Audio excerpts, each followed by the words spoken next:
show kazi compared to speaker nawe I'm still a boy Taylor DJ. So today ngifuna senze album review, album entsha sha iphume namhlanje, album intwana yamaqwelazi laphana, abanye bambiza ngolaqhasha, abanye bambiza ngola Capra, intwana se 150 le kwafela ubale mnambithi. So remember yamaqwelazi la ukhipha album, and album engayinakile nami kade kuloko zokukhulunywa ngayo kuthiwa kune album eza Mr Bull because beke iyakhona documentary ngeke ngayibona ku YouTube bebekhipha I think 3 weeks ago.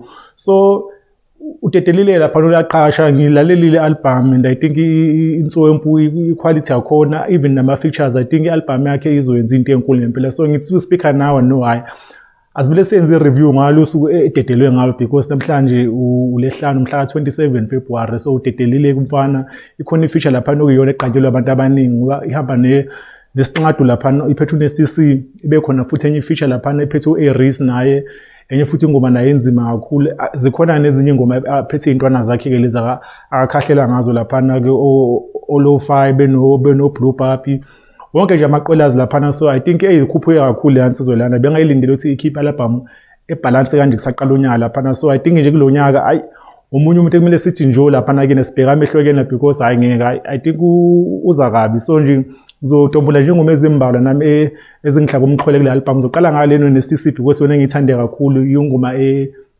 musical imnandi kakhulu, even neverse la neSTC lapha nabo no uyihloniphile intwana wayinikeza iverse elidope, and le ngoma leyo inane message inane meaning uneSTC. So le ngoma neSTC ibiza shout out to myself lapha. So I think ubongela yena lapha ukuthi amaqwelazi ama members ahamba ayejoza eBram ophusha iphupho oqala, and then ufike late but uthe mayefika bafike bafoma amaqwelazi. So I think leyo ngoma nje especially not even I think especially leyo ngoma leyo yona ngoma engifela ngathi izoba outstanding nezinye even nangama numbers. I think iyahole yona ihamba phambili ngama numbers because ine feature kaNSTC mase kuba khona enye ingoma lapha enorisi imnandi nje inetempo ithe kuba slow ngathi sa ino R&B nyana because enye into engiyilindele mangizokuthola uzokhipha album lo mjito lo bengilinde ukuthi uzokhipha la ngoma lefana le khona le ngoma bebenze noSjava lapha izivunguvungu lesana. So ingoma esa afro pop but ipholile iloshu noSjava but ipholile bengayilindele ukuthi eze enengoma eningi kanje ezine bass ithanda kuba hard because ingoma eningi ziyikrep la, and ile krep le inetempo ethu kuba high. So leyo ngoma ngithe mangizwa bengilindele ingoma enjalo kuyena ke enye ke ingoma le eno Aris, and lapha umneze iverse expensive usazi uAris ke umuntu oscarce unqabile even nama OG emfuna wamtholi but ke ula Capra ukwazi ukumthola for i-feature. So I think nje umjita mele be grateful ngempela because uAris akashow up for anyone, akavena music video ngisho ngathi ufuna uSlicker on live, ngisho ngathi ufuna uStoGT akatholakala. So but wazile kumnikeza iverse. I think lo ngoma leyo ineverse outstanding kakhulu. uAris lapha ukhuphuke kakhulu. Ikhona nenye ingoma engizwile ethemaweni imnandi kakhulu kifana nengoma lezabo kodwa lezi ngoma akujula ukuzenza noSjava because uSjava usena kuba sondeze eduze lokho bafake lo shuni. So le ngoma isemaweni ile ushune edinga ulindele album. So yenye ngoma naye epholile. There's also another song engithandile ifeaturing lo mjita lo.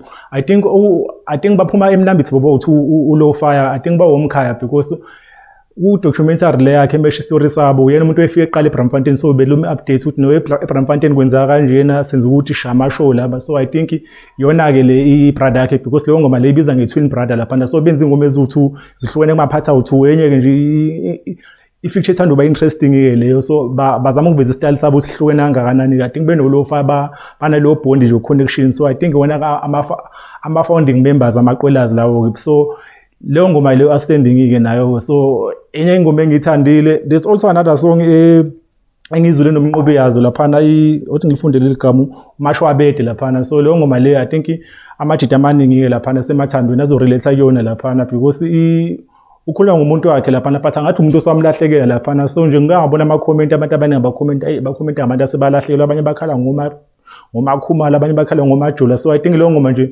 izogoyisa all over abaningi. Ngithandile ke nawo because indlela nje umnqobi yazo akakhuphuke ngayo lapha. Siyamazi ke vele when to ushuni uyinkosi ke yawo. So there's also another song let I'm still the same angashintshi lapha. I think uyibhalela amajida lawa semnambithi ekhuleni nayo lapha bathi since afika lapha eJozi akasawabamba amafoni, akasawaphendula ama-text amaningi, but lapha wabhalela ingoma ukuthi no I'm still the same, just ethi sengiphusha iphupho lami. So I think leyo ngoma na enye ingoma leyo ethanda ukuba hard kakhulu ke. There's a song engizwe lapha ibhenga lapha wish hip hop is relevant emaklabhini because leyo ngoma leyo ine tempo ethanda ukuba high kakhulu nayo.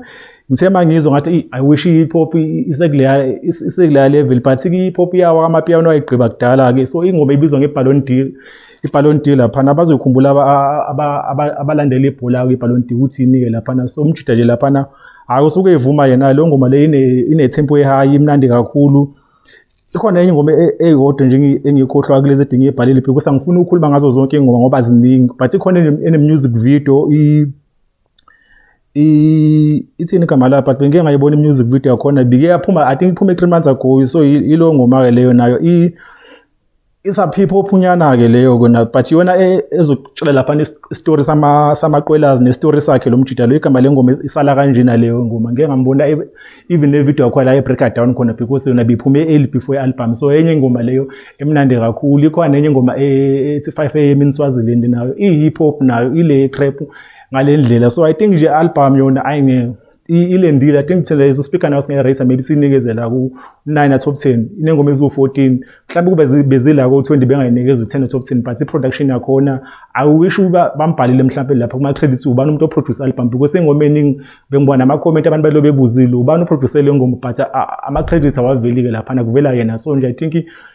ukhuphuka kakhulu umjida lapha Mr Bull I think izoba ialbum ezoperforma kakhulu ku 2026 kwamanye ama-album because iphume elisaqala unyaka siyazi uDanyo ubededelile naye so kulandela futhi omunye umkhaya wakhe wasemnambithi so I think umnambithi uthanda ukuza kabi ku 2026 so nje Mr Bull I think usezingeni hopefully uzokwazi ukuthi mhlawumbe ipromote enze roll out because ubewayikhip album before but wenza imistake wangayenza roll out so I hope kule uzoyenza roll out ihambe nama interview mhlawumbe ko Khoze FM lapha ikhona ishow inumber 5 FM ukhona lapha uSpeedster nama podcast kamaningi vele eBraamfontein ama podcast maningi ke Jozi ngeke ngambone attend amanye so hopefully bazoyiphusha album and shout out to Dr Pepper lapha because yena umuntu wa plug amaqwelazi nabantu lapha ake mention lapha kwezinye ingoma lapha so I think we OG yabo and not Don Dada lapha because when it's come to ilanguage lamaqwelazi kuhlezi kunalo argument uthi ubani wayeqala so abaningi bathi uDon Dada amaqwelazi bathe kufika nabo so